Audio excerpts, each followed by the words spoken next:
Welcome back everyone to Yellow Card Vanguard. Zystral and Toku here, bringing you another VGCS commentary video. So we've just finished with the Swiss and we're moving straight on to the top 4 game.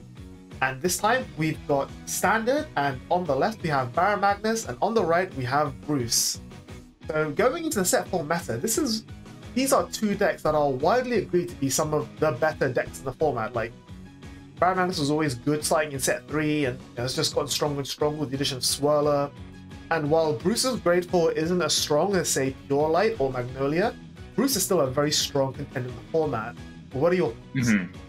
I think it's very nice to see, like, actually interesting to see that both Dark States clans, both Dark States paradigms from set 1 have evolved, or to say one has evolved in Baron Magnus, but like Bruce has always been so strong that it hasn't changed much and was able to stay as is like its set 1 strength, and like as each little bit changes, it's just able to like replace and reiterate small bits of its deck, whereas Baron Magnus has huge changes, actually implementing one of Bruce's main cards being Pandemonium Tactics just as a method of soul charging 4 to hit certain thresholds faster. And I think that's a really nice narrative to see between these two decks.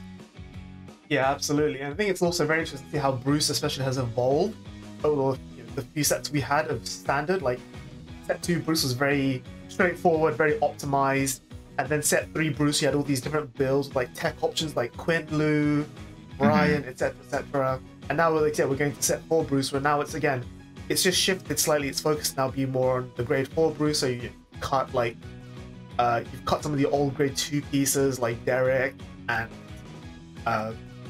Leonard, and now you're focusing more on, say, the Edens and whatnot. At the same time, Barrow is also doing something very similar, where again you're playing the Pandemonium Tactics, you're playing Swirlers, you're playing cards that at first glance might not be directly contributing to the Baron Magnus game plan, but they're just taking on like these little, as we say, tech options, just like give them that 1% edge here and there, and that makes a huge difference. Yeah. And now we do see that the Bruce player is going first, and Bruce actually does really much want to go first, since they are one of the decks that have quotation vanilla grade 3 turn on quotation, since they don't have the final rush, since they don't have like since they don't have final rush to like turn on many of the effects. But like we do now have like a bunch of new cards that are able to like kind of keep the momentum going while on that first grade turn at grade 3. That can help us transition to that really strong second turn at grade 3, or even that really strong grade 4 turn. Yeah, exactly. And speaking of momentum, here we see that the Bruce player just committed a Quenlu onto the front row turn 1 just to get that extra piece of damage in. And it's quite funny because usually Baron Magnus is the deck that's much more known for early aggression. So you see here, he's got his front row aggression as well, fighting back, hitting the Quenlu, just then neg the Bruce player. But it's not as sometimes you're used to seeing like Baron Magnus go tri-field with grade 1 sometimes. And giving Bruce that turn of like not having to guard as aggressive, you swing at the rear guard, sure, you get the on-hit soul charge, but they don't care about saving that Quenlu, they don't have to guard it. Every single card in hand that Bruce can save is more ammunition they can throw at you later on. Whereas every bit of aggro you don't commit as Baron Magnus early on is kind of like wasted potential when you get to like the Baron Magnus turn, right? And just like we said, we're going to see that vanilla grade 3 turn from the Bruce player come out here. And I think it's been solved that to deal with Bruce, you do have to aggress him really early. And it's really strange seeing the Baron Magnus not being able to capitalize on the fact that Bruce has a very weak 0 to grade 3 game. And they start popping off and scaling up the longer and longer the game goes. So I was really hoping to see that aggression come out earlier. But hopefully with how much soul charge, like we've gotten a lot of soul already, that Baron Magnus might be able to get a really strong grade 3 turn out here as well. We do see the Swirler come out. Yeah, although at the same time we saw that he discarded a Tactics on turn 1 for right deck, and he damaged the second one. So not having another Tactics to play now might be what stops him from getting to 15 this turn. Oh, no, he has the third Tactics. But we do have the third Tactics there. 1, 2, 3, 4. Still always a chance to find that fourth and the last copy of Tactics in the deck for the following turn with the Persona Ride. And that is a very big Brain Swirler, Jesus. think he's on 14, so just one short. But he's going to be 15 with the grade 2, so everything's okay. Yeah. Alright, so there's the Curtis wing. It's going to be a simple 5 to guard, I believe. Not using Curtis's skill for that extra power. Here's the Engraver. He's going to throw the boost as well. He's going to get sucked up by the Bar Magnus anyway. Yep, Ben's going to take Choosing to take it. Oh, and we also see a Pandemonium Tactics going into everyone's damage this game. This Bar Magnus player is getting a lot of free value off of the grade 2 so far. It's a lot of soul. Yeah. Draw, so it's 27k with the crit. And I think he's now on 15, so he gets to pull out the full board from soul. But there's not that many good targets. He only has one deep Sonica. Yeah, he's only one deep Sonica, yeah. There's not much pressure going on here. It's never a bad idea to just call out some more of the selfish engravers to get more of like the soul charge on hits and just a way to like keep your counter charge consistent. Yeah, but there's no power behind them because he doesn't have Persona right this time. Oh, that is true. So that's why at least Sonica hits. Whereas anything else, it'd have to be like a... Yeah, it'd have to maybe a Swirler again for that on-play soul charge so that at least hits 13. Yeah, it could be. You could just also call one. Like, I think calling a board against Bruce is very dangerous because they have so much retire already. You know, like they're playing the Edens. But he is going to pull the Electromaster.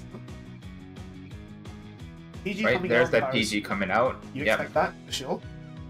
We are very afraid of that crit. I think that's the one thing that differentiates between Bruce and Barrow is that Barrow, you have to PG the Vanguard swing, but then the rest of the attacks are whatever. Whereas with Bruce, after a certain point, every attack is threatening, and you only have so many PGs to play with. Yeah. We do see a very nice 4th damage shield trigger for the Bruce player, but we also did see the 4th and last copy of Pandemonium Tactics being drove check for the Barrel Magnus player. Looking at their hand now, it is very healthy with a lot of PGs, but we don't get the rewrite, we don't get the Persona ride either, but we are now in Final Rush. So I am hoping to see a very strong tempo swing coming from the side of Bruce here. I'm looking for some Marjories, looking for some... we've even got Edens to give our Vanguard that crit as well, or no, Eden gains a crit, sorry.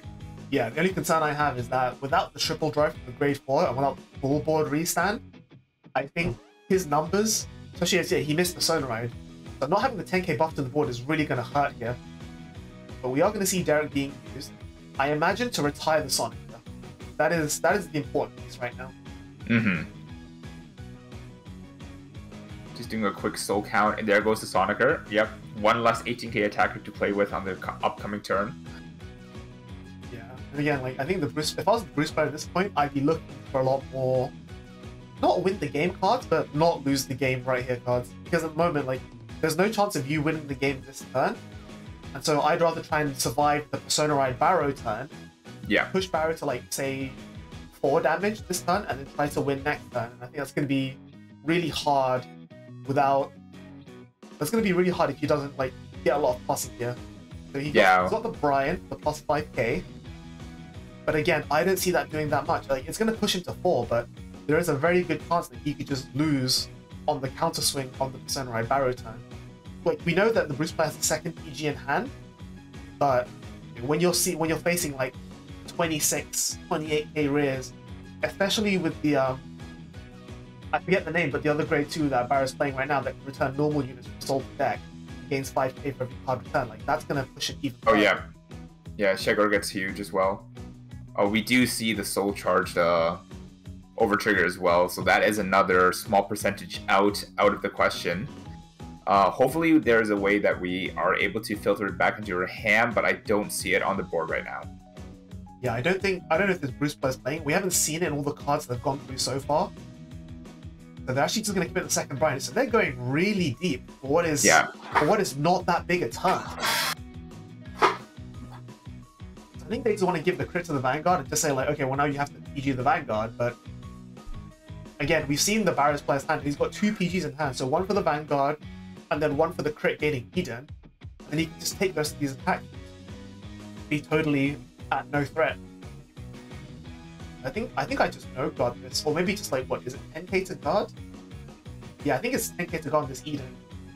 So you guard the Eden swing, hit both Derek's, and then PG Vanguard, and then PG the crit Eden. Probably the smoothest line to play here. taking a peek at the Barrel Magnus player hand, though, it is like very heavily populated. We do see a copy of the Barrel Magnus for the Persona Ride. We do see a Pandemonium Tactics for the Soldiers as well, and the rest of the card are PGs.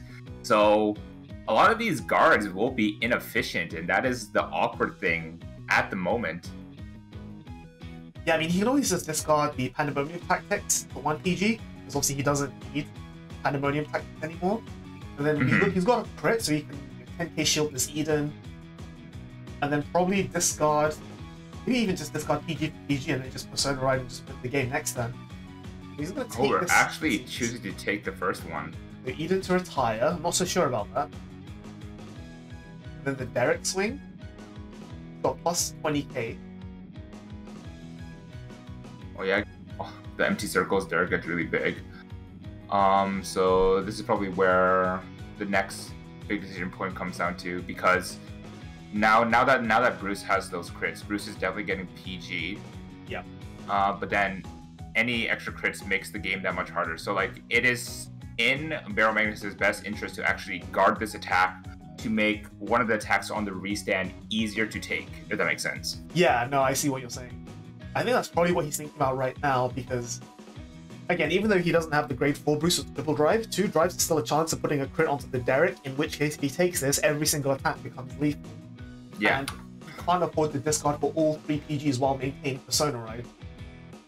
Actually, he can, because the third PG, if he discards the crit for the second PG, the third PG won't have to discard. So there is potential here. So he's going to take this. And chooses to take it. Alright. Now he can just triple PG every other attack, even if he gets a crit on the Derek swing. I think the problem here for the Bruce player is that he's already committed both Bryans. When Barrel Magnus inevitably sucks up the whole field into Soul next turn, that Bruce player, he's gone all in. He's going to have nothing left. And I think that's, like we discussed earlier, like that's going to be the turn that he loses. Huge front trigger coming. That's a huge front trigger, but unfortunately for the Bruce player, we do know that our Barrel player is packing the PGs. So there's the PG from the Bruce player. So you can PG the Barrow swing. The question becomes now, if he guards the Barrow swing, can he prevent at least 2 of the rear guard swings coming out on the Barrow team? The defensive coming in, not really that necessary, but it's something. It saves him a PG, but then he's going to use PG on PG anyway. Oh, he discards the crit instead. Okay. Chooses to discard the crit. Alright, so let's take a look at what our Barrel Magnus player will be doing on the crackback. We do see the Persona Ride. Going to go ahead and get that new card. And I think it's just going to be a very simple turn of putting 2 cards from the hand to attack with. And I think we drew the overtrigger there. Yeah, I think he drew a heal for this turn and then drew overtrigger for Persona Ride. So he can't commit the triggers. There'll be 15k attackers because of the Persona Ride. But yeah, that's not even remotely threatening enough. I'd rather hold on to the shield value at this point. You're losing 2 attacks, but when those attacks aren't very good to begin with, I think it's fine to just swing with Barrow first. You know, remove Bruce's board, force him to PG this, and tell him, well, you're going to have 2 cards in hand for next turn, draw the turn, 3 cards, Persona move. Ride the Great 4 if you have it, and then you're going to have no board, no setup, no nothing. And I think he's okay with that. I think that's a good line of play as well, actually. We do have the PG for at least one of the attacks. We do have the overtrigger for the Vanguard swing as well. I think, yeah, I actually like the play of being a bit more conservative with this line and not wasting 2 cards in hand for 2 piddly attacks. Yep. So everything goes in. And losing those Bryans is really going to hurt Bruce, because if he had saved that plus 10k for the next turn, you know, when he had maybe a Persona Ride or the Grade 4, it would have given a lot more pressure. Like, there's a good chance that with just the Eden on its own, the Barrel Magnus was probably taking a bunch of damage this turn anyway to conserve hand. So you would have pushed him to like 3 or 4, and then that would have made Eden swings lethal, crits to rear lethal, and he would have reached the same point just later on, but without needing to lose a bunch of cards for no reason. And now, without that second Sonicer, or like without that initial Sonicer that was retired from the Eden, we're just trying to figure out what's our best method of action on what else to call here. Luckily, we do have the Persona Ride, so whatever we call does hit, but we want to make the best use of that 10k buff while we still can, because I do believe that this is the only other copy of Barrel Magnus we have left in deck now, so this is one of our like very big turns.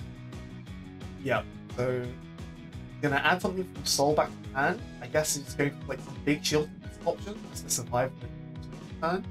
He's gonna react to Persona Ride. Oh. That means that if he's going to react Persona, that means that he thinks he can survive the next turn, which is not impossible, but I think it's a little bit on the greedy side. He's just going to add the heal. I think that's a lot safer. Adding heal, yeah. In a deck like Barrow Magnus, where you are able to make a lot out of nothing, I think playing for the defensive, and with like how much of tempo disparity your deck provides against a deck like Bruce that needs to always like continually keep a field full, and you're always able to constantly pay for Barrow Magnus' skill to keep sucking in the soul. I think playing defensively and grinding out is probably the better course of action in this kind of matchup. The only concern now is that if it goes too long and too grindy, he will deck himself out. Yeah, so we are seeing a very small deck. For that very reason, like I don't know why the Bruce player so takes on to think about this. Like you absolutely let this hit, force the Barrow Magnus player to soul charge one and get even closer to deck out, and then you guard the one with the program. Or you could even just take both. It's like Bruce doesn't need counter blast as much as other decks in the format, but I think there's no real reason to guard. Say he's just gonna drop his whole hand. So Bruce has no cards in hand, takes the last point of damage. Quendu goes in, not a huge card, and he makes something happen here. It's not Persona Ride and it's not grade 4. So the Brian's last turn did at least give him enough soul here to have something, but no, he's just gonna swing. And yeah, he drew a trigger. Yeah, I guess he just drew a trigger. He's got nothing to swing with. And that's the problem with overcommitting on that turn, like without the Persona Ride, without the triple drive. The moment Barrow wipes your board, you have nothing left to do. Yeah, so just gonna go ahead and drop the defensive overtrigger there. No way to pass without the own offensive overtrigger that we did see get so blasted. He's got at most 25k shield. Like assuming he drew a trigger, we saw him drive pick an order and a grade 2. So that's 25k shield maximum. I think this Barrow Magnus is gonna end the game. The Barrow there drawing its second Sonica, dropping the trigger just to swing for boost, asking 5k shield, gets it. The other 5k shield comes in, is gonna take this.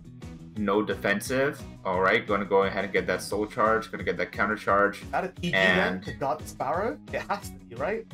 It has to be, but even then, is that enough? Because we do now have a Sonicer. We have so if PG to guard the Barrow, and then we have 2 more attacks. Regardless of how it works, one of these attacks will have to be taken. And if it is a defensive heal that we do see putting our Bruce up to 23. We need 6th and 7th heal. Yeah, unless he takes... So if he PGs this, he doesn't have to discard PG. So he'll have 1 card left in hand. He can take the first swing, which is smaller, get a defensive heal, and then that makes it easier to guard the Sonica, with that trigger in his hand. That's, I think, what we're looking at. But yeah, you're right. Okay. Like, with 2 cards in hand, he has to take at least one of these 3 attacks coming. So I think that's...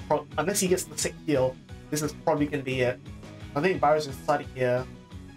He's got 7 cards left in deck. No, 6 cards. Twin Drive, draw for next turn. He might be thinking about dropping the Refresher now, just so he doesn't deck out. Yep, there it is. There's the Refresher. Yep. Just to give him that extra turn, and also because it pushes past the defensive. So depending on how many cards he returns, it can potentially get up to 28, which would hit over defensive, which is exactly what he wants to do right now. So 1, 2, 3 cards. I think that puts him on 23. There you go. That puts him on 20. So yeah. And those. Obviously, it hits his drive checks, but when your opponent's on 5 damage with 2 cards in hand, I don't think you drive check this anymore. Yeah, and I mentioned like our Barrow already has a built-in crit on itself. Opponents at 5, and you already recognize that your opponent still has to take one of these attacks, and what's important is to just have your last attack hit over defensive. So there is that costs PG. No triggers, that's fine. So his best bet here is this. I think he has to guard the Sonicer if he can. It's 28, which you need the front trigger to guard. Nope, he doesn't get it. This takes the last PG as damage, and that's the end of the game. So yeah, just recapping real quick, but I think, not to sound like a broken record, but the turn where the Bruce player just didn't have Persona Ride and didn't have grade 4, but chose to commit anyway, I think that's the lock, stock, and end of story, right? Yeah, I think that was very much like the nail on the coffin, to call it. Overcommitting, a lot of those cards would have helped on that next turn after, just having those 1, 2, 3, 4 extra attacks on that upcoming turn, because we did see that on the Barrel Magnus side, that their hand was just full of PG, so they were still going to be forced to take a lot of these like piddly attacks regardless. So could have saved those cards in hand, would have been able to save you a lot of resources, might have been giving you a better attack pattern on the turn after. But unfortunately, got a little bit ahead of ourselves, overcommitted, and got punished for it with a huge board wipe from the Barrel Magnus end of things. Yeah, and also just to like bring back to what we were saying at the beginning about how, you know, these decks like slowly adjust and evolve over time. One thing to note is that set 1 and set 2 Bruce were really good at plussing. You had cards like Marjorie, you had the grade 1 Gear Dragon that added cards from soul to hand. Like, up until set 3, Bruce was really good at like accumulating card advantage and being able to become tanky despite also multi-attacking. But when you're shifting to the grade 4 Bruce, because of things like name restriction, because of things like you want to maximize all of your consistency and reaching the amount of soul you need, you have to drop these cards. Like, grade 4 Bruce decks aren't playing Marjorie as much, they're not playing the grade 1 Gear Dragon as much, so they don't have as many ways of adding cards from soul to hand or drawing extra cards.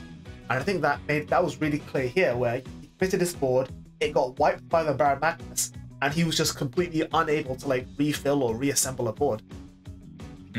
And I think that's like basically textbook example of what we see from a board-based deck and another board control deck.